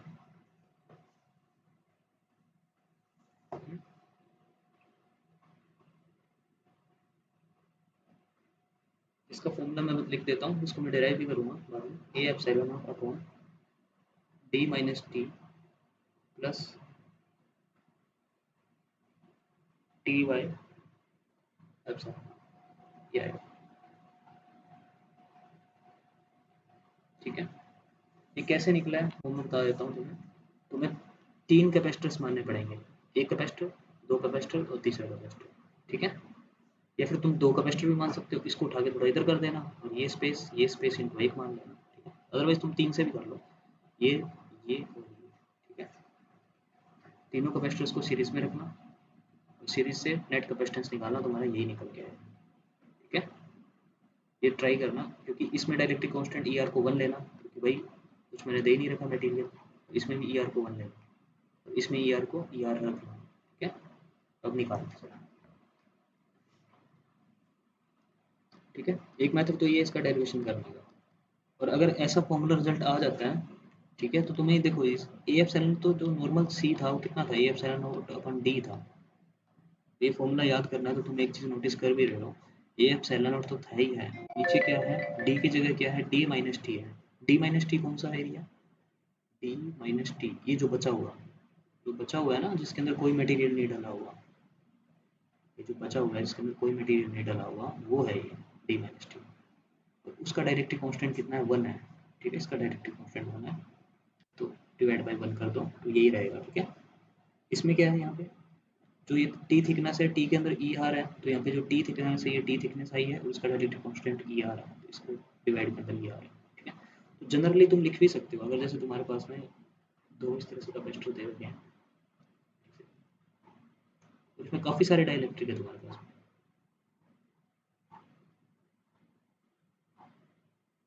ऐसे बहुत सारे डाइलेक्ट्रिक हैं, E R 1, E R 2, E R 3, इस तरह से, एरिया ए है, टी डिस्टेंस है, इसकी थिकनेस T1 दे दी, इसकी थिकनेस T2 दे दी, इसकी थिकनेस T3 दे दी, तो वो फॉर्मूला बना सकते हैं इसको देख के, इसका इसको देख के वो फॉर्मूला बना सकते हैं यहाँ पे, भाई ए एप्सिलॉन नॉट तो ऊपर आएगा ही आएगा, नीचे क्या आएगा, नीचे क्या आएगा वो बताएगा मेरे को। ये वाले टर्म्स लिख लो पहले तो सारे, T by R, T one by E R one आएगा, T two by E R two आएगा, T three by E R three आएगा, प्लस जो बची हुई डिस्टेंस है, बची हुई डिस्टेंस कितनी है, D minus this this this, total D minus this distance this distance this distance और दिस डिस्टेंस। ये सॉरी ये निकालनी है अपने को। ये कैसे निकाल सकते हो, total D minus this this this कर दोगे तो बचा हुआ एरिया आ जाएगा। तो प्लस में क्या करोगे, जैसे ये आया ना डी माइनस टी, तो उसकी जगह क्या आएगा यहाँ पे, D minus T one plus T two plus T. ये सबको समझ में आया? Hello, yes sir. ठीक है। तो ये होमवर्क है, ये सब डिराइव करना काफ़ी सिंपल है, ये बिल्कुल बिल्कुल सिंपल है। तुम्हें दिख रहा है उतना कॉम्प्लिकेटेड है नहीं, कुछ नहीं करना तुम्हें। एक कैपेसिटर ये मानना है, ये मानना और ये मानना, 3 कैपेसिटर मान लिए। इसका कैपेसिटेंस कितना हो जाएगा, F seven not upon D. चलो डी नहीं, ये वाले कितनी, ये थिकनेस कितनी लोगे बताओ, ये थिकनेस कितने लोगे, ये डेरिवेशन अगर तुम करोगे, ये C1 मान लेना, ये C2 मान लेना, C3 मान लेना। इसकी थिकनेस कितनी लोगे, अगर ये इसकी T है तो इसकी थिकनेस मान लो, चलो मान मान लोगे तो भी हो जाएगा, कोई दिक्कत नहीं। इसकी मान लो थिकनेस D1 है, कोई दिक्कत नहीं, ठीक है। इसकी थिकनेस मान लो D2 है ना। फिर लास्ट में तुम ये चीज़ यूज कर लेना, क्या, D1 plus T plus D2 is equal to D, ये वाली चीज़ भी अप्लाई करना, ठीक है। फिर ये निकल के आ जाएगा तुम्हारा। C1 की ये रख दो, C2 की वैल्यू कितनी रखोगे, ए एप्सिलॉन नॉट अपॉन कितनी है थिकनेस, T है, और मटेरियल कितना है, ER का है, तो ER भी मल्टीप्लाई करोगे। C3 में क्या करोगे, ए epsilon naught upon D2 directly constant होगा।